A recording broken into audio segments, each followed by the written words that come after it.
ndimo kubona hari miliyoni waratiriye kuri banki nimugoroba. Ayo mafaranga ntiwari wayakoraho, ni miliyoni inote za 5 gusa. Ayo mafaranga agenda yazane mu nzu y'Imana kugira ngo bizya bindi watekerezaga ndetse na modoka bashaka kugura kugira ngo Imana igukubire iguhumugishe kuzamure. Iyo miliyoni ugomba kuyizana mu nzu y'Imana. Iyo miliyoni ugomba kuyizana mu nzu y'Imana. Kuko ndimo kubona urupfu ruri imbere yawe, urukwasamiye. Ndimo kubona nta minsi 3 ufite ku isi. Iyo miliyoni ufite mu rugo ni igitambo kikuraho urupfu warugiye gupfa. Iyo miliyoni yizane mu nzu y'Imana kugira ngo tugusengere. Urayifite? Okay. Ugomba kuyizana mu nzu y'Imana kugira ngo tugusengere dukureho urupfu.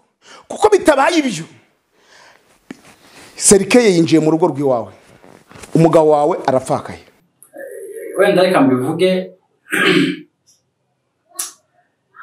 ntekereza ko aribwo bwa mbere nagiye kubivuga kuri kamera. Nibwo bwa mbere ngiye kubivuga, ariko reka mbivuge kubera ko noneho ubwo yari njewe n'uwo muhungu na mama w'uwo muhungu. Noneho turagenda, umuntu wishiye wa mbere ni umuhungu w'uwo mama. Noneho amaze kwinjira aramuhanurira ibintu byo nyine arimubwira araza adusanga kuri reception. Turamubwira ati se bigenze gute, hari ukuntu bigize. Arambwira ati nako nimuanze mugere ntacyo turabivuga dusoje isawa. Ndabona perimi yawe polisi yarayifashe kandi uhumure vuba, perimi yawe urayibona, niko Imana ivuze.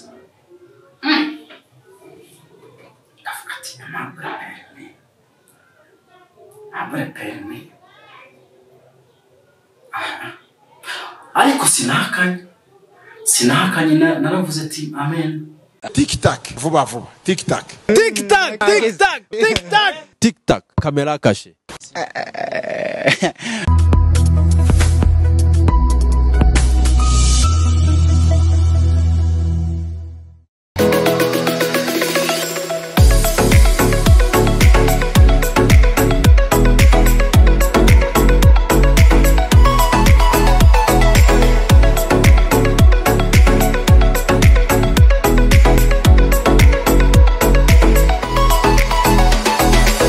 Reka mbaye ikaze bakunzi ba TikTok TV, nizere ko meze neza cyane muri sawa muherere hirya no hino ku isi, nizere ko ari amahoro cyane ndabaramukije. Hanyuma mbaye ikaze nanone kuri TikTok TV. Iminsi yaribaye myinshi tutagaragara kuri kamera impamvu z'indi mirimo igitandukanye nkuko bisanzwe, ariko uyu munsi twagarutse nk'ibisanzwe ni update za buri munsi. Murabizi iyo duhari tuba duhari cyane kubwa. Ndashimira abantu bose badukurikira buri munsi. Nabonye abantu bagenda batubaza n'abaduhamagara byagenze gute cyane yawe se nayo yabarize ikibazo ya kibazo vraiment nta kibazo na gito gihari. Uyu munsi ndagira ngo tuganire kuri iki kintu. Mbere yuko tuganira kuri iki kintu, reka mbumvise kano ka video. Ndimo kubona hari miliyoni waratiriye kuri banki nimugoroba. Ayo mafaranga ntiwari wayakoraho, ni miliyoni inote za 5 gusa. Ayo mafaranga agenda yazane mu nzu y'Imana kugira ngo bizya bindi watekerezaga ndetse na modoka bashaka kugura kugira ngo Imana igukubire iguhumugishe kuzamure. Iyo miliyoni ugomba kuyizana mu nzu y'Imana. Kuko ndimo kubona urupfu ruri imbere yawe, urukwasamiye. Ndimo kubona nta minsi 3 ufite ku isi. Iyo miliyoni ufite mu rugo ni igitambo kikuraho urupfu warugiye gupfa. Iyo miliyoni yizane mu nzu y'Imana kugira ngo tugusengere. Urayifite? Okay. Ugomba kuyizana mu nzu y'Imana kugira ngo tugusengere dukureho urupfu. Kuko bitabaye ibyo, Serikeye yinjiye mu rugo rw'iwawe, umugabo wawe arapfakaye. Hashize navuga ngo nk'iyinga ryose cyangwa se icyumweru cyose harimo gucicikana iyi video y'uyu mugabo w'umuvugabutumwa w'Imana wahamagawe n'Imana kuvuga ubutumwa muri iyi si. Hanyuma akoresha aya magambo mwumvise, aravuga ngo niba ntago yaketse, ngiye gukeka, yavuze ngo abonye hari amafaranga warotiriye mugani wiwe.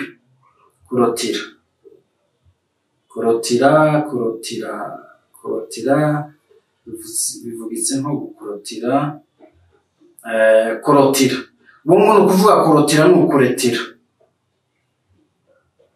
Niko kubona hari miliyoni warotiriye kuri banki ayo mafaranga niho wayakora ni miliyoni inote za 5 gusa. Ayo mafaranga genu yazanye mu nzu y'Imana kugira ngo bishyane ibyo watekerezaga ndetse na modoka bashaka kugura kugira ngo Imana igukuriye ibumu kuzamure. Ariko reka tubaze kuri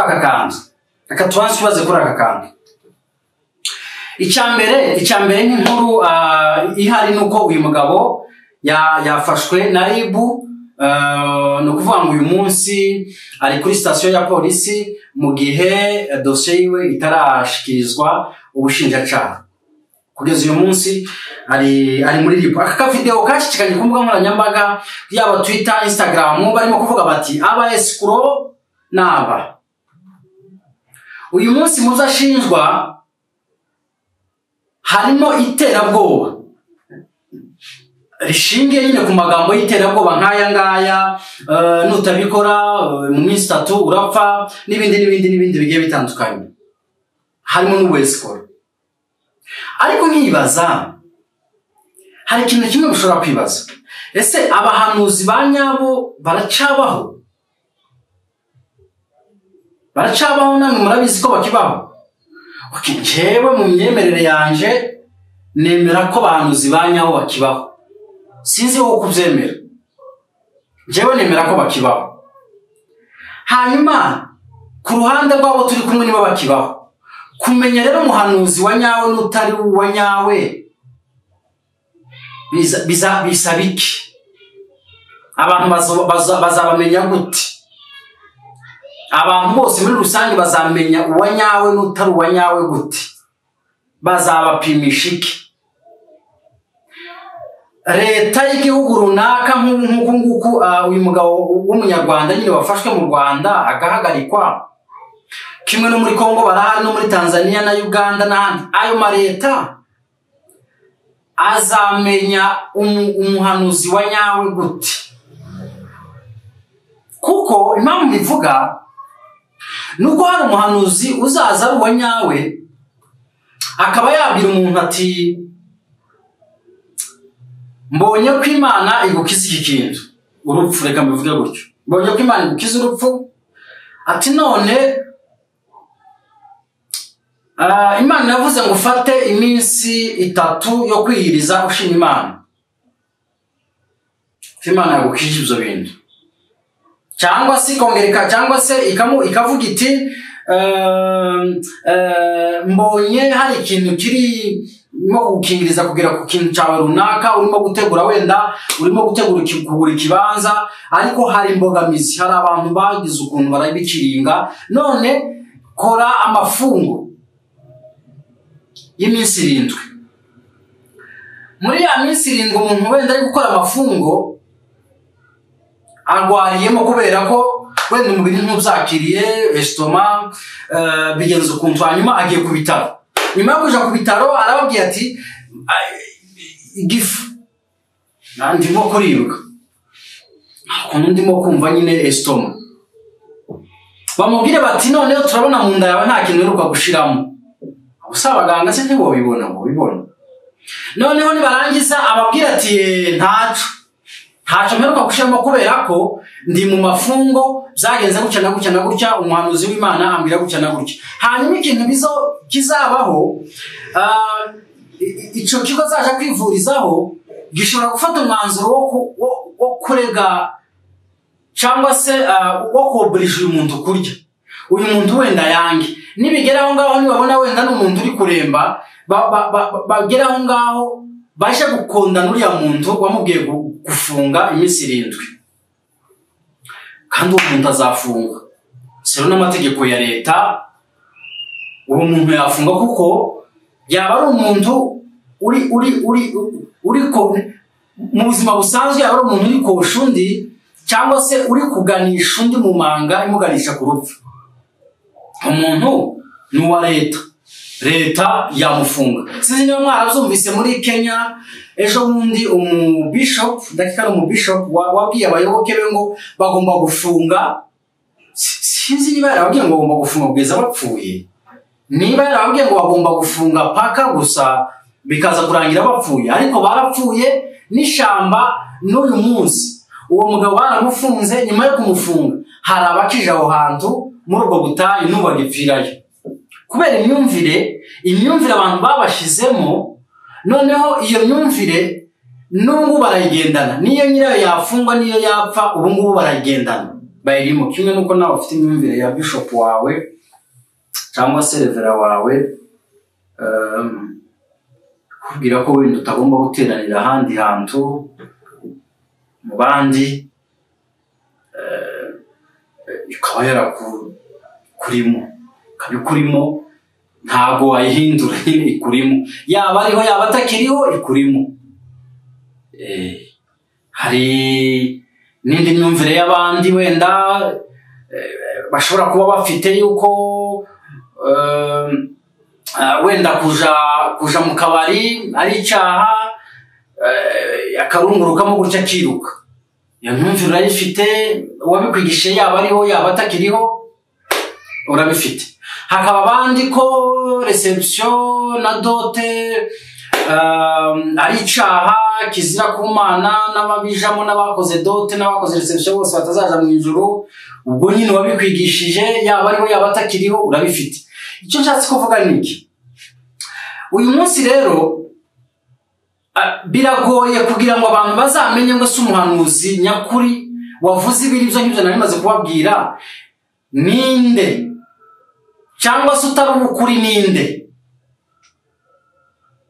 uyu munsi uyu mugabo abo yabwiraga hano bashobora kuba barazumvise ukuri rero gushingiye kuki bati warotiriye umugani we warotiriye amafaranga miliyoni yo kugura imodoka ku rundi ruhande ariko miliyoni ntabwo igura imodoka wenda yari afite andi atarabikuza ako miliyoni y'amanyarwanda y'imodoka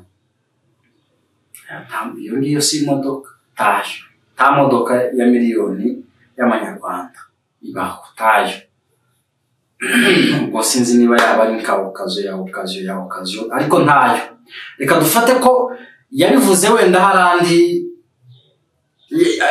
ko harandi atabonye ariko yabonye miliyoni gusa nanone ku rundi ruhande ushobora no gushingira kuri ako ngako cyangwa se nabyo leta yashingiye akavuga ati uyu ni umwesikoro ikintu cya kabiri hari ukumenya neza ngo ni miliyoni icyo ni kimwe ukongera ukamenya neza n'inote zigize iyo miliyoni ko ari inote za 5 ako kantu numva ko abantu babaye nta yindi deal bakoranye bombi ko ari babiri ntiwumva ko uyu muntu ashobora kuba ku rundi ruhande umuntu yovuga ati nyamara yabonye umuntu wabonye ko ari miliyoni warotiriye akongera akabona noneho ko ari inote za 5 zigize ya miliyoni atubwo sanze bikunze hari akantu karimo ariko naje umuntu ampanuriye gutyo nshobora gutekereza kabiri nshobora kuvuga nti se uyu muntu kwanza turaziranye kaza gusanga wenda atari byo niba uyu muntu tutaziranye basi hari uwo tuziranye baziranye ugasanga wenda ntabyo igihe nashaka kuretira ayo mafaranga hari umuntu wenda baziranye ushobora kuba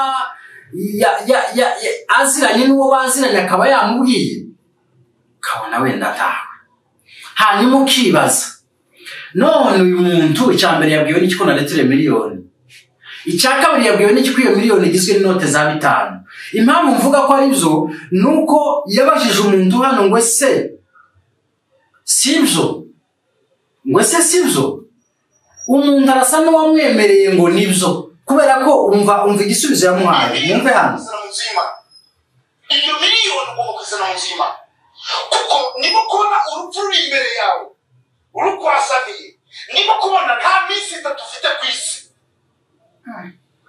iyo miliyoni ufite mu rugo ni igitambo gikura n'urupfu ko rugiye gupfa iyo miliyoni yizane mu nzu y'Imana kugira ngo tugusengere urifite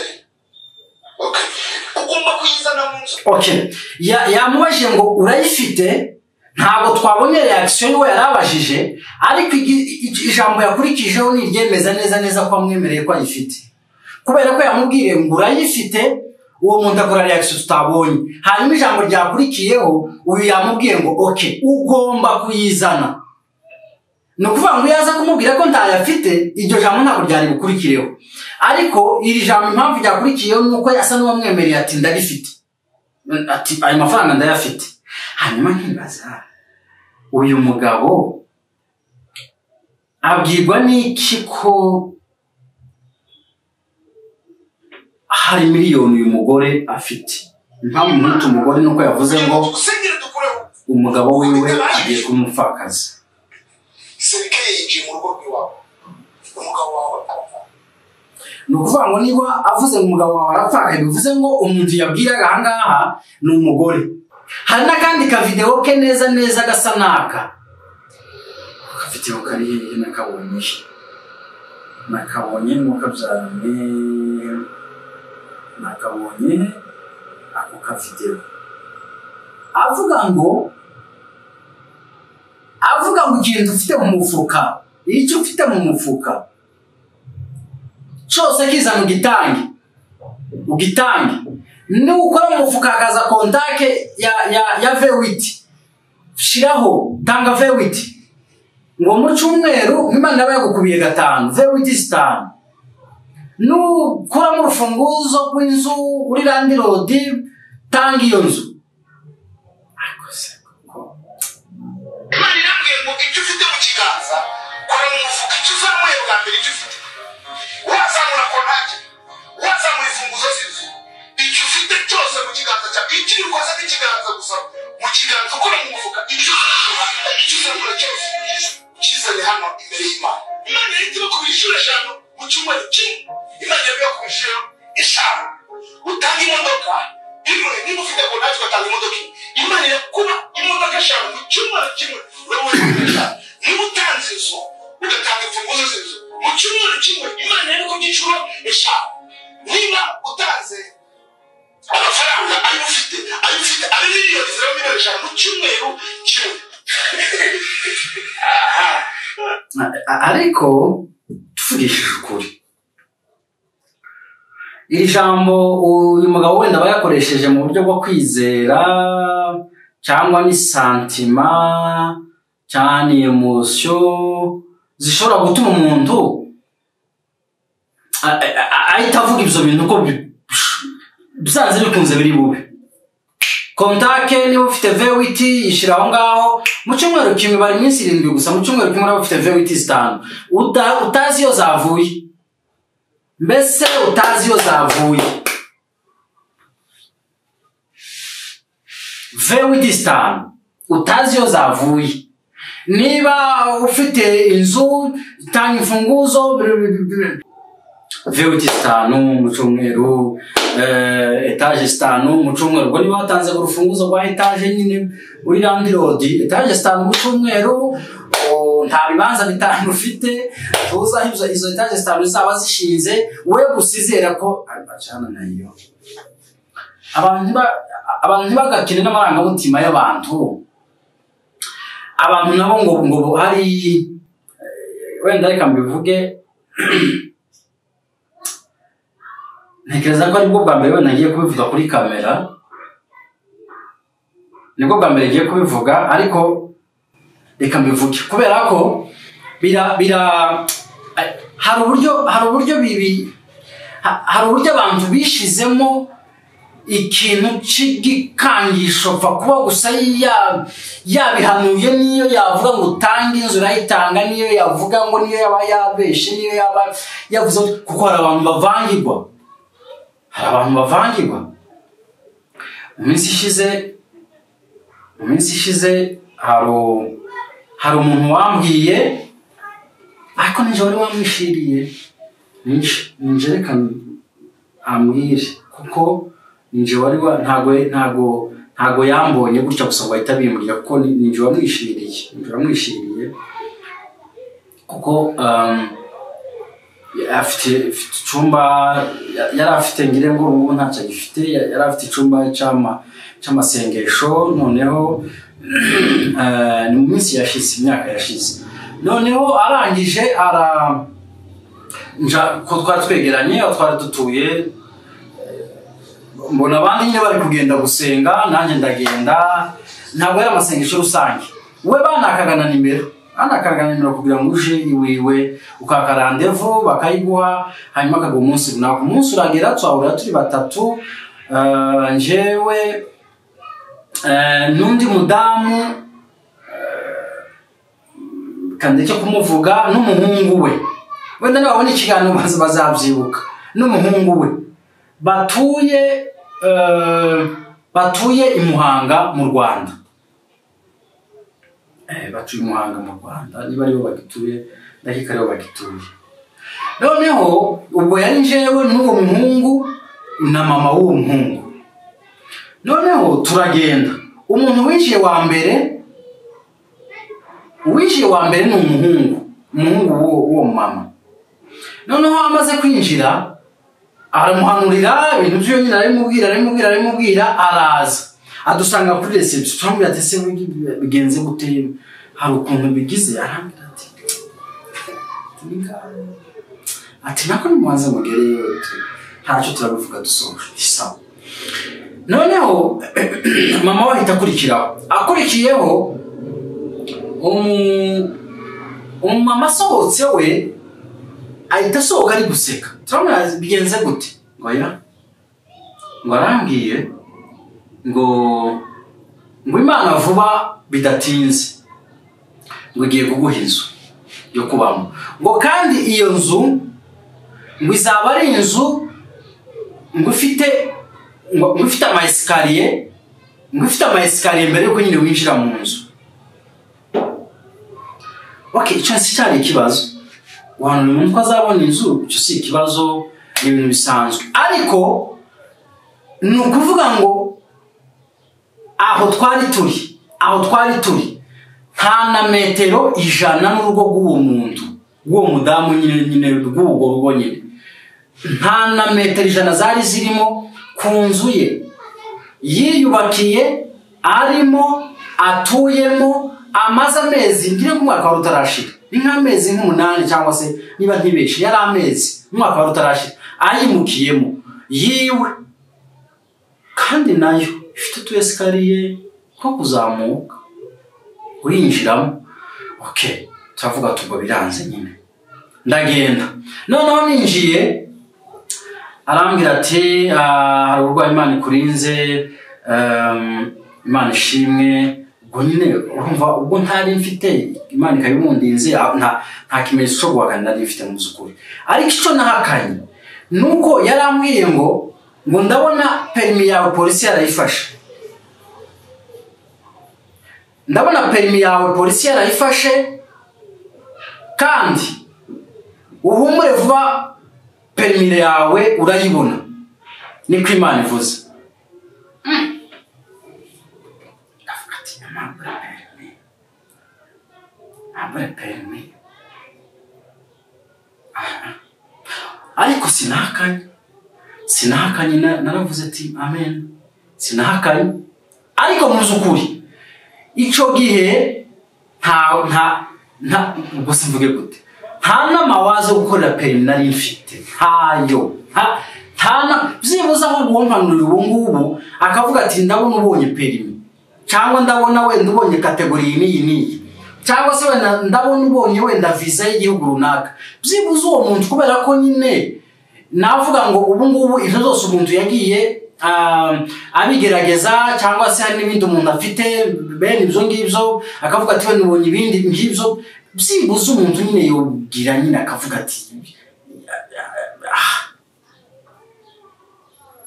ariko ibindi icyo gihe nta mawazo yari ahari. Ariko ikintu nakoze narikirije sinahakanye kuko ibintu byo mu nzu y'Imana kuja impaka n'umukozi w'Imana biza bigora. Namwe hari byinshi muzamwemera bitari byo mugapfa kwemera.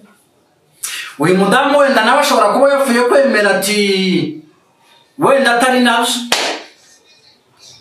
ariko muri rusange icyo nshatse kuvuga ni iki: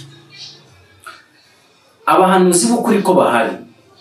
Mvuze uwo nguwo kubera ko yambwiye ibyo bya perimi bitari byo ntaranate rwose nari ntaranabitekereza.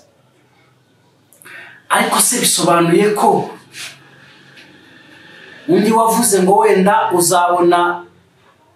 uzabona diplome mu buryo bumeze gutya na gutya, uzaja hanze muri Europe cyangwa se muri Canada, muri Amerika, nawe se tumushyire muri ako gatebo? Ntabwo bishoboka. Bivuze ko abahanuzi baracyahari. Kubamenya rero nicyo nabajije namwe ngira ngo muri bumfashe kugira ngo abantu bamenye ngo abantu banyabo cyangwa se abahanuzi b'ukuri n'abavuga ibyanyabyo tuzobamenya gute. Bibiliya iravuga ngo muzabamenyera ku mbuto zabo. Ariko izo mbuto zabo rero, umuntu uyu munsi nsanze hano muri studio tugatarama akampanurira, ntazi ngo ni silibateri, ni uwahe, ni umukongomani, ni umunyarwanda, ni umukenya, ni umutanzania, ntazi ngo nyina ni uyu nguyu, mbese nta kintu muziho. Muri rusange nshatse kuvuga nta mbuto ze na zimwe nzi. Uwo muntu nzabifata nk'ikinyoma kubera ko nta mbuto ze nzi? Abantu wenda mufite ubundi buryo bwo kugenzura ibyo bintu mushobora kutubwira. Ariko muri rusange abahanuzi b'ibinyoma, abahanuzi n'abayita abakozi b'Imana b'amabandi n'abiyita abakozi b'Imana atari bo, ibyo bintu mubireke, bigira umuvumo mwinshi cyane. Ibintu by'Imana iyo wabikiniyemo cyane nayo izi kugira gutya, uko ubigira gutya nayo niko ikugira gutya, uko ubigira gutya nayo niko ikugira, kuko ni umurimo wayo. Ariko ibyo sinamuzoza muritekerezaho, ni umurimo wayo, ntabwo ari umurimo wawe, ntabwo ari umurimo w'undi muntu.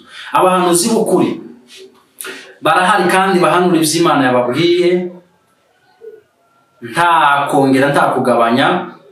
Ariko nanone niko n'abahanuzi b'ibinyoma muri rusange bagwira, baba benshi. Bityo rero icyo navuga ni ugushishoza mbere yo kugira ibindi bintu cyangwa se reaction ukora muzo baguhanuriye. Kuko hari abantu bagiye bahanurirwa bita ba nyirabukwe ko aribo bakiringira, bakiramo utuntu, basebukwe ngo bagirira ukuntu, base wabo ngo nibo batumye batagira gutya, dosiye atinda kubera ikibazo ca UN, byabaye ikibazo n'ibitudogo n'ibiki n'ibindi byose. Hanyuma umuntu akaza kubwira ngo impamvu utagenda ngo ni umuntu mubana mu gipangu, ngo waje ngo afata amase, ngo afata ngo n'icupa hariya ngo abishiramo, ngo arangije ngo abishira munsi y'igitanda, ngo n'ibyo umuntu tuzaza kubikura ngo harimo ngo n'inyama. Umuntu akaja hariya agafata ako robo nusu y'inyama, yarangiza akaza akayivanga n'ibitaka n'amase n'ibindi bintu n'amaraso, yarangiza akaza mu wawe ati ibintu nibyo neighbor yari yagushiriyemo cyangwa se nyogosenge. Hari ingo nzi nawe ushobora kubuza uyu munsi zatandukanye kubera ibyo bintu bitari nabyo z'ibinyoma zo kubesha. Ibyo birahari. Rero muri rusange reka duha agaciro abahanuzi b'Imana uyu munsi bagihanura ijambo babwiwe n'Imana, tubaye agaciro kandi respect. Imana ibamugisha kandi ibakomeze. Ariko nanone tubwira abantu bitirira ijambo ry'Imana no kumva ko bagomba gukora kugira ngo abantu babashime bagire n'udufaranga babaha, narabibabwiye ubushize umuntu bakamuha akagutelefona ngo hari igitero wagize c'abantu none ico gitero kirasaba ko tuja kugikura muri Tanzania ati kandi kuja muri Tanzania sinzanja muri Tinita amaguru akavyimba ati none nta buryo nuja muri Tanzania mu zukuri n'imodoka ati rero birasaba Rwanda cyangwa se Kenya Airways ati ngomba kuyishura ati kandi kubonye kutayishura nyine ni kugwawe umwana napfa cyangwa se wowe ugapfa umugabo agapfa ntimukabishireho nubwo babwinshi naryaha mukarya umuntu bahanuriye amadolari 500 Kenya Airways umuntu aragiye Zanzibar arariye amafaranga azanye n'abandi bayasangira baraje ubwo yakatishe wenda returu ubwo ngubwo wenda yamubwiye ko operation izafata iminsi 3 cyangwa 4 aragiye amafaranga wenda agize uko yimenya cyangwa se hari n'igihe harumwe bambwiye ngo bamuhaye itike y'indege ngo arangije abwira umuntu ko yagiye n'indege umuntu akamubwira ati wagiye n'indege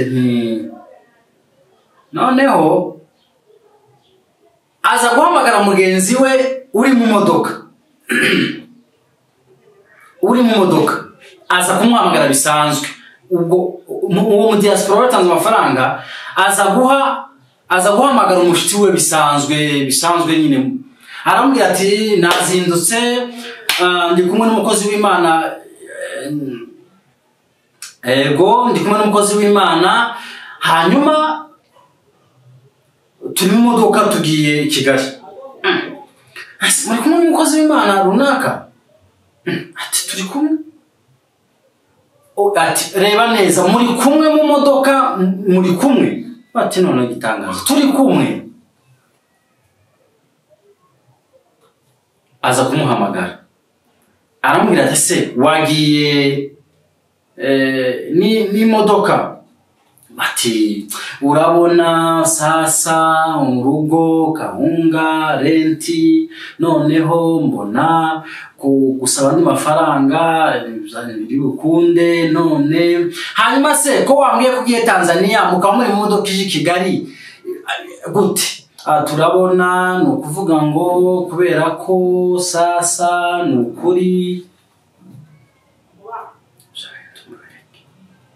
ntago ari sawa mubireke kuko kwishushanya witirira umurimo w'Imana afazari wakwitirira igihugu ukitirira isi yose igihugu cyashaka cyagufunga kuko ari witirira igihugu cyangwa se inzego runaka z'igihugu uzitegure guja muri kasho afazari ukitirira ukongera ukitirira amakampani ukitirira ariko kwiyitirira ijambo ry'Imana ukabesha umuntu witwaje ijambo ry'Imana ingaruka zazo tora kutabyuzibona ubungubu ariko byanze bikunze muzabibona ndabashimiye mugira ibihe byiza twabanye kwera kuzuza ikintu mwakoze asigaye Imana ibane nawe TikTok vuba TikTok